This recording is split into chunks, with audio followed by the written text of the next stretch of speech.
Hi, my name's Chris Piercy. Welcome to my third vlog for Chris Piercy Hypnotherapy.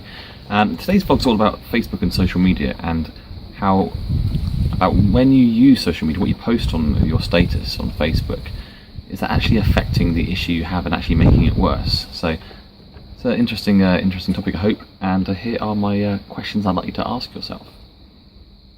Number one, before posting, ask yourself, what am I trying to gain by posting this?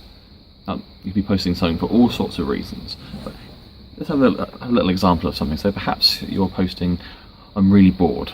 Now, quite often people who suffer with depression can get bored quite easily, and they'll post, I am bored, on Facebook. Now, what they're trying to gain from this, we don't know, but let's say they're trying to get out and do something.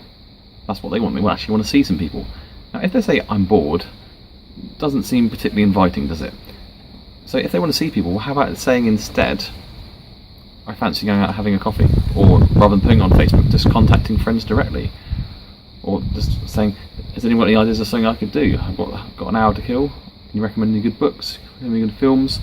Something like that. Just like changing, so rather than saying I'm bored, you're changing what you're actually putting across and actually gaining kind of support and gaining ideas rather than gaining sympathy. This leads on very nicely to number two. With what you're writing, are you getting sympathy or are you getting support by what you're writing? Let's look at someone with anxiety. Let's say they worry about driving. They might say, oh God, I'm worried about the drive I've got to do to London tomorrow. They're going to get sympathy. People are like, oh, don't worry, you'll be fine. You're all right, just take it slow, and something like that. Instead of writing it like that, which is going to get sympathy, if they were to write it in a different way, they could get support instead. And they can frame it in a more positive way. Say, I am driving to London tomorrow. Can anyone give me tips on motorway driving? Or, I'm driving to London tomorrow, what's the best route? Is there any roads I should avoid? Where's the best places to stop? Which service station has the best cup of coffee? Asking things like that, so it has a much more positive spin on what you're doing, rather than, and that's going to get you support and advice, rather than just getting you sympathy and it'll be alright. Is what you're posting reinforcing your issue to you, or reinforcing a negative belief that you have? Now, best example of this I can think of is people who have a fear of spiders. People who have a fear of spiders will almost always, in spider season, take photos of the spiders they've caught, take photos of the spiders they've seen, and post them on their Facebook. Now, this is doing absolutely nothing for them apart from reinforcing to themselves the fact that they've got a fear of spiders. It's not doing anything else for them at all.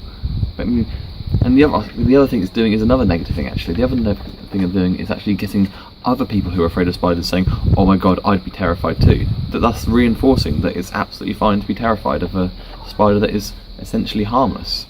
So stop posting things that are just reinforcing things which are negative or not helping you. Number four, is your status actually true? Now this is an interesting one. Now I'm actually going to apply this to weight loss. Doesn't apply to a number of things, but I'm going to apply this to weight loss. Let's say someone puts up a picture of a nice green healthy salad they're having to eat. Well, that's great, that's fantastic, they're having a nice green healthy salad, brilliant. But are they having that and if they did have a burger yesterday and they had having a fry up the following morning, and they're trying to say something about how they're on a health drive or something like that? Now, they're lying to the people on Facebook, their friends, which isn't so important, but more importantly, they're lying to themselves. I mean, what does it matter if people think you're eating healthily or not? The fact is, if you are posting that and you're not eating healthily, then you're not heading towards the goal that you want to be heading towards, so you're not helping yourself. So make sure anything you say is actually true. Number five, are you purporting limiting beliefs upon yourself? Now, I'm going to apply this to a couple of things, one chronic pain and the other smoking. Now, people who have chronic pain or pain conditions, if they say to themselves something along the lines of, let's say someone with a bad back might say, oh my God, my back's so bad, my back is never going to get better.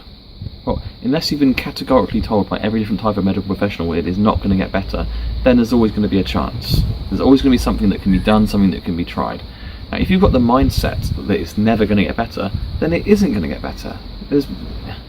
Studies have shown that your belief about something improving is going to have a massive impact on it. So if you're saying to yourself, it's not going to get better, then it won't.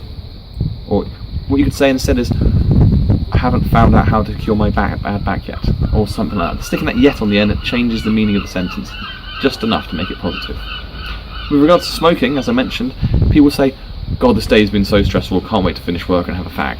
Can't wait to have smoke a cigarette after work because I'm so stressed. Well, this is kind of doing two things. One, it's saying that you need a cigarette, which no one ever needs a cigarette. What would happen if you didn't have a cigarette? Well, you just want a cigarette, or you have withdrawal perhaps. No one ever needs a cigarette. Also, it creates this limiting belief that cigarettes help with stress, which they don't. There's nothing within a cigarette that actually helps you calm down or become less stressed at all. Smoking a cigarette will actually increase your stress levels, believe it or not. Number 6. Is your status just plain negative? People say all the time, oh, I had such a rubbish day. Maybe you did. Maybe it was a really, really rubbish day. Maybe nothing good happened at all. Maybe it wasn't that bad and that some good stuff happened, but you're blocking it out, either because you want people to have sympathy for you, or maybe you can't see that good that's going on. But either way, if you say, I've had a rubbish day, then every time someone likes that, every time someone comments on that, you're going to get a notification that you had a rubbish day. And you get reminded and reminded and reminded over and over and over again that you had a rubbish day. How is that helping you at all? It's not helping you at all. So either don't put the status up at all, or put a positive spin on it. God, this happened today, it was rubbish, but at least I saw so-and-so, or at least this person was really nice to me in the shop, or at least this happened, or at least I did whatever. Find the little positives to concentrate on and focus on them, rather than bringing yourself down with this negative status and then that you're kind of bringing onto yourself and purporting more and more by people liking and commenting on it. I really hope you've enjoyed these tips. Hopefully you can apply these to yourselves and make your statuses more positive and more helpful for yourself in the future. Have a look through your last kind of 5 or 10 posts and see what rules you've been breaking, see what things you've been doing that you could be doing differently to help yourself. Love to hear your comments and suggestions about future blogs, and look forward to hearing from you soon. Thanks very much.